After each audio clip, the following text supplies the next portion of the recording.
Mahmud of Ghazni gets to Gujarat, the Chalukya ruler Bhim Deva, he's run away, fled, and so Mahmud has a easy run through Patan, goes to Somnath, and he's come specifically to destroy the idol. And he's quite shocked to see 50,000 common Hindus, not soldiers of the Chalukyan army, but common Hindus, all armed in some manner, defending their temple. Refuses the money, demolishes the shivling, and then it is of course pounded and taken away to Makkah and Ghazni to be put on the footsteps of the mosque, so that every time a faithful steps on it, the infidel's religion comes down.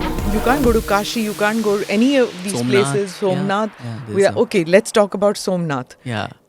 Talk about the Somnath idol. Let's talk about Somnath and what happened there. Yeah, that's again such a fascinating tale, Smita. Yeah. And, so when Mahmud of Ghazni gets to Gujarat, the Chalukya ruler Bhim Deva, he's run away, fled, and so Mahmud has a easy run through Patan, goes to Somnath, and he's come specifically to destroy the idol. And that's where again the subterfuge that modern leftist historians do. I don't want to name anybody, but then everybody knows who it is, who keep telling us that this was not for religious considerations. It was economic considerations. Yeah. That there was so much wealth in the Somnath Mandir, and of course the evil Brahmin who was hoarding all the wealth and all of that. There may be some element of truth about the wealth in the temple, but the fact that there was no religious consideration for it is bunkam, because this is narrated by Mahmud Ghazni's own Persian chroniclers, his court historians. Butchikan, sorry. Yeah. Butchikan, that whole thing. People like Minhaj-e-Siraj, Al-Baruni, Ferishta, all of them write in their chronicles, contemporary and even later, they narrate this whole thing that after passing through Patan, he comes to Somnath temple, and he's quite shocked to see 50,000 common Hindus, not soldiers of the Chalukyan army, but common Hindus, all armed in some manner, defending their temple and their Jyotirlinga. And this takes him 1 week to kill all of them and then enter the Garbhagriha. And all the pujaris come running to him and say, "You are a lutera, you want money. So whatever money is there in the temple, we will offer it to you. Just take it and leave."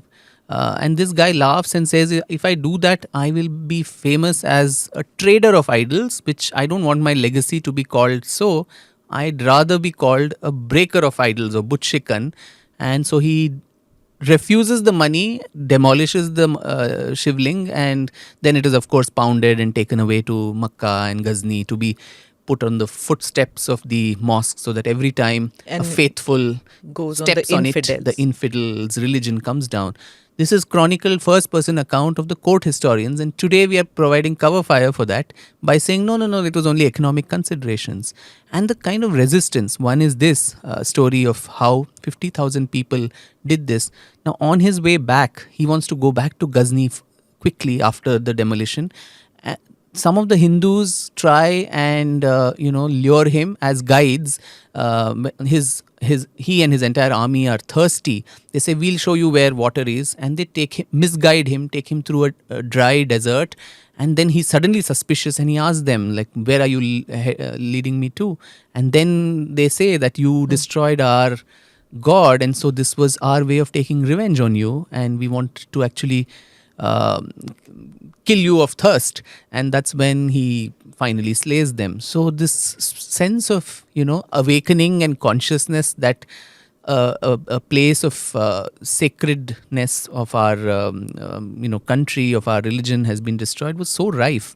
And people like Professor Meenakshi Jain in her Flight of Hindu Deities, I think she beautifully chronicles this whole thing, that constantly this effort was there to keep temples were getting destroyed, whatever was happening. The shivlings were saved. They were moving across geographies. They were being hidden in wells, in deserts, in all kinds of places, and resurfacing. So in Mathura, if something is being demolished, it would go all the way to Rajputana and find a mandir there, or go to South India, false walls in the Garbhagriha, so that, even in Mysore, I heard that Hyder Ali wanted to break the Chamundeshwari idol.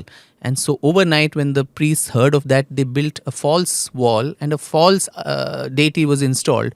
And he came and, destroyed that. The nose, to defiled